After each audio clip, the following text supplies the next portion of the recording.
नमस्कार। चलिए इस वीडियो में बात करते हैं समांतर श्रेणी के बारे में, जो कि समांतर श्रेणी के बारे में इससे पहले एक वीडियो मैंने बनाया था जिसमें समांतर श्रेणी को थोड़ा बहुत समझाया गया था कि उसमें क्या होता है। चलिए अब उसके डिटेल्स के बारे में जानते हैं, पूरी जानकारी लेते हैं कि समांतर श्रेणी यानी जो इंग्लिश में अरिथमेटिक प्रोग्रेशन कहा जाता है उसके बारे में जानते हैं। तो सबसे पहले उस वीडियो में मैंने बताया था कि समांतर श्रेणी क्या होता है। समांतर श्रेणी में जो क्रम होता है, श्रेणी का अर्थ क्या होता है, श्रृंखला में जो क्रम होता है उस क्रम में एक अंतराल होती है जो अंतर बीच की संख्याओं का होता है उसे सर्वांतर कहते हैं। और वह सभी अंतर जो होते हैं एक समान होते हैं, चाहे पहले और दूसरे पद के बीच में हो, चाहे दूसरे या तीसरे पद के बीच में हो, चाहे तीसरे या चौथे पद के बीच में हो, चाहे किसी भी पद के बीच में अगर अंतर निकालेंगे तो वह एक ही अंतर आते हैं, यानी उसे सर्वांतर कहा जाता है, यानी कॉमन डिफरेंस होता है। तो आइए देखते हैं कि उस वीडियो में क्या बात हुई थी। बात हुई थी ऐसे कि 7 है, 10, 13, फिर क्या आएगा 16, फिर 19 आ जाएगा, फिर 22, फिर 25, ऐसे करके n तक, n यानी कोई पद हो सकता है वहाँ तक जाएगा। n यानी पदों की संख्या। जैसे अगर इस पद को, श्रेणी को यहीं तक छोड़ दिया जाए तो इसमें कितने 1 2 3 4 5 6 7 पद है, तो 7 पद। n का मतलब nवां पद कह सकते हैं, n पद, यानी कि 25 पद तक जा सकते हैं, 50 पद। इसी तरह से अगर बढ़ते जाएंगे तो पता नहीं कितने पद हो सकते हैं, उसकी गिनती नहीं की जा सकती। तो यहाँ पे देख रहे हैं कि 7 में क्या जोड़ा गया है, 7 3 10, 10 3 13, 13 3 16 होता ही है। ऐसा तो नहीं है कि इसमें कोई मिस्टेक हुआ है। 16 में 3 जोड़ेंगे तो 19 होगा, 19 में 3 जोड़ेंगे तो 22, 22 में 3 जोड़ेंगे तो 25, 25 में ऐसे ही 3 जोड़ते जाएंगे। यानी पे देख रहे हैं कि सभी जगह 3 का अंतर है, यानी यहाँ पे सर्वांतर 3 है। अब जैसे बात आती है कि यदि यहाँ पे तो सर्वांतर हम निकाल लेते हैं, क्या करते हैं, सर्वांतर को कॉमन डिफरेंस यानी डी से दर्शाते हैं। डी यहाँ पे क्या हो रहा है, किसी भी पद को, किसी भी दो पद को, यानी कि यहाँ से और यहाँ से ले, किसी जो भी हो क्रमागत पद होना चाहिए, यानी जो इसमें पद हो इसके आगे वाला पद, ठीक है।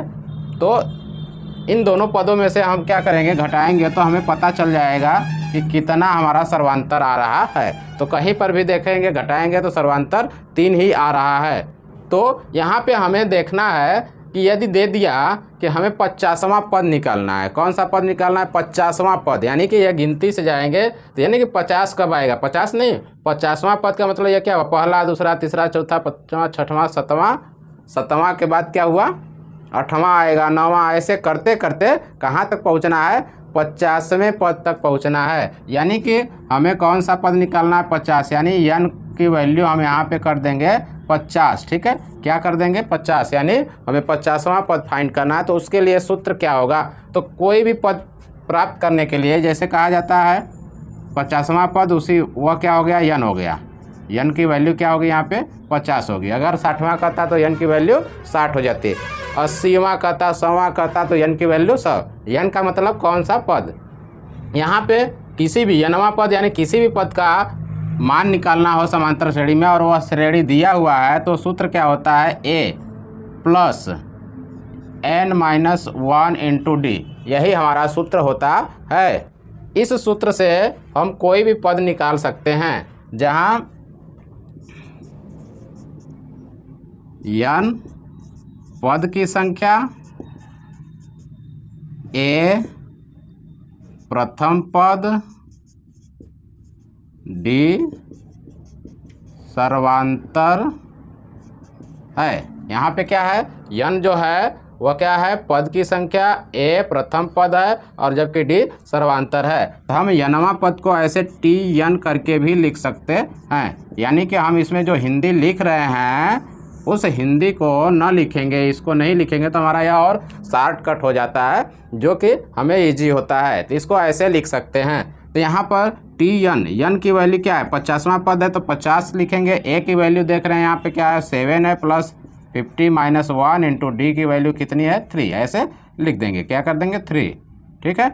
अब क्या करेंगे, ये तो यहाँ पे यही रहेगा, 7 प्लस ये देख रहे हैं कितना हो गया, 49 इंटू 3। अब यहाँ पे क्या करेंगे, 49 का मल्टीप्लाई कर देंगे 3 में, तो इनका मल्टीप्लाई करने के बाद क्या आ रहा है, तो देख रहे हैं कि यहाँ पे आ जा रहा है 147। अब देख सकते हैं मल्टीप्लाई करके, 3 का 9 में करेंगे 27 आएगा, फिर 12 और 2 कैरी 147 आ गया।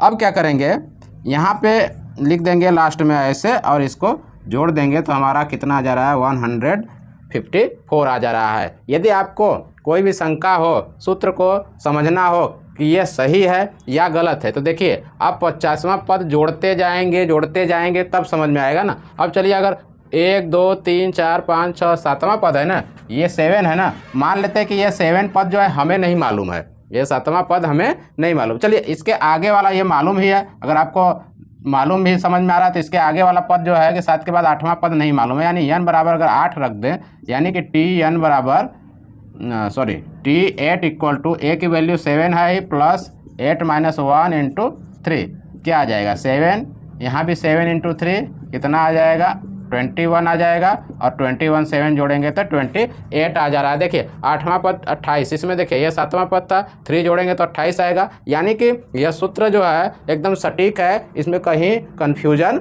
नहीं है। इस सूत्र से हम किसी भी पद को निकाल सकते हैं।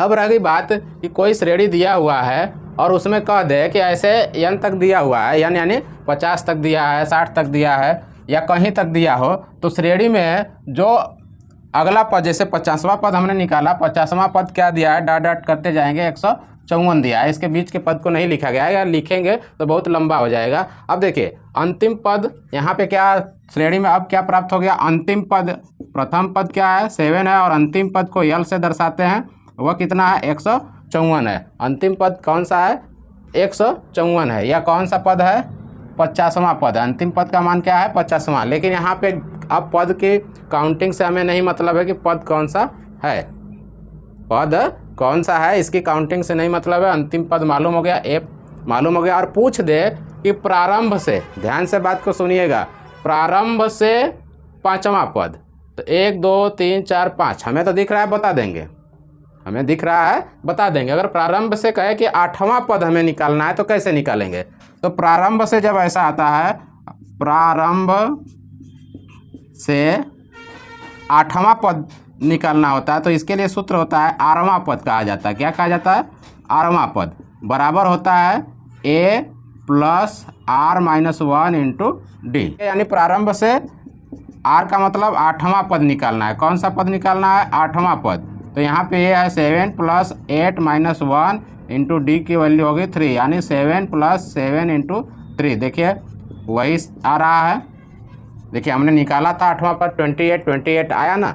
अब चलिए ये प्रारंभ से तो निकाल सकते हैं, प्रारंभ से का मतलब है कि हमारा यही जो सूत्र हमारा है वही काम करेगा, भले हम यहाँ 8वां पद n के जगह r लिख दें, बात को समझिएगा, n के जगह पे क्या लिख दे r लिख दे, तो यह प्रारंभ से निकाले चाहे इस सूत्र से निकाले वही आने वाला है। लेकिन अंत से, ध्यान से बात को समझिएगा, अगर अंत से बोल दिया कि 8वां पद निकालिए, तो अंत से 8वां पद क्या होगा, अब देखिए अंत से 8वां पद बराबर क्या हो जाएगा, अब यहाँ पे l प्लस, यहाँ पे देखिए पहले 8वां के जगह हम r1 लिख देते हैं, सूत्र लिख ले, l यहाँ पे माइनस हो जाएगा r माइनस 1 इंटू डी, यहाँ पे जो हमारा a के बाद प्लस होता था और यहाँ पे a के बाद क्या हो रहा है माइनस हो रहा है, तो इस चीज़ को ध्यान देना होगा।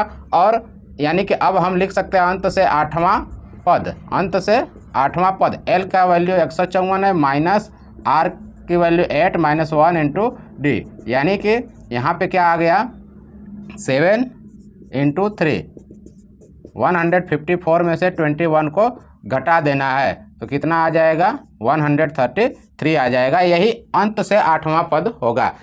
या 154 क्या है 50वां पद है, यानी अंत से 50वां जो होगा वो पहला हो गया, फिर 49वां दूसरा हो जाएगा, 49 के बाद क्या आएगा 48 आएगा, 49 के बाद क्या आएगा 48 आएगा, 48 क्या हुआ तीसरे नंबर पे, 47 चौथे नंबर पे, 46 पाँचवें नंबर पे, 45 छठवें नंबर पे और 44 सातवें, 43 8वें नंबर पे आएगा। यानी कि ये जो पद निकला है वह 43वां पद है। अगर हम इस सूत्र से निकालें T43 करके निकालें तो a की वैल्यू क्या है 7 है प्लस 43 माइनस 1 इंटू डी की वैल्यू 3 हो जाएगी, तो 7 प्लस यहाँ पे क्या हो गया 42 इंटू 3, यानी 7 प्लस देख रहे हैं कितना आ जा रहा है इतना आ गया, फिर जोड़ रहे हैं तो हमारा आ गया इतना। तो देख सकते हैं कि जो अंत से 8वां पद है, हम आपको गिना दिए ना कि सही से 8वां पद कौन सा हो सकता है, अंत से 43वां पद। तो 43वां पद निकाल रहे हैं 133 और अंत से भी निकाल रहे हैं तो इतना आ रहा है। तो हम इस प्रकार से प्रारंभ से और अंत से निकालना हो तो ऐसे सूत्र से निकाल सकते हैं। यदि पूछ दिया जाए सवाल में कि अंत से 8वां पद और प्रारंभ से 8वां पद दोनों का योग फाइंड करना है तो कैसे करेंगे। तो यहाँ पे देखिए हमारा जो अंत से 8वां पद था और प्रारंभ से 8वां पद था, तो अगर ऐसी स्थिति आती है कि प्रारंभ से 8वां पद प्लस अंत से 8वां पद का योग पूछ रहा है, प्लस हो गया। तो जब ऐसी स्थिति आती है तो ध्यान रखिएगा कि 8वां हो चाहे कोई हो, प्रारंभ से हो चाहे अंत से, जो भी पद हो एक ही होना चाहिए। यहाँ 8वां तो यहाँ 8वां, यहाँ 10वां तो यहाँ 10वां, यहाँ 11वां तो यहाँ 11वां, यहाँ 14वां तो यहाँ 14वां, यहाँ 25वां तो यहाँ 25वां, ठीक है, यहाँ 30वां तो यहाँ 30वां। अगर ऐसी स्थिति आ रही है तो क्या होगा कि प्रथम पद और अंतिम पद को जोड़ दो, प्रथम पद और अंतिम पद को जोड़ दो, जितना आएगा वही हमारा दोनों का योग हो जाएगा। अगर आपको समझ में नहीं आ रहा है तो देख लीजिए, अंत से 8वां पद और प्रारंभ से 8वां पद क्या था।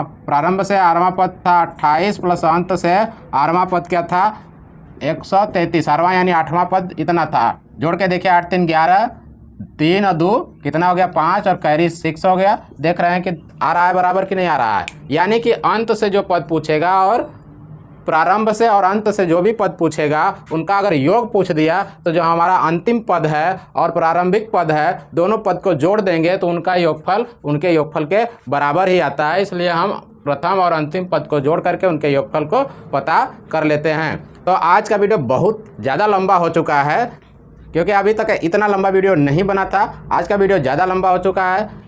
तो मैं आशा करता हूँ कि इस वीडियो में दी गई जानकारी आपको अच्छी लगी। यदि यह जानकारी सही है तो कमेंट कर ज़रूर बताइएगा। यदि आपको यह वीडियो अच्छा लगा तो लाइक वाला बटन ज़रूर क्लिक करिएगा। ऐसे ही वीडियो के लिए बने रहिए हमारे YouTube channel your future life के साथ। पूरा वीडियो देखने के लिए धन्यवाद।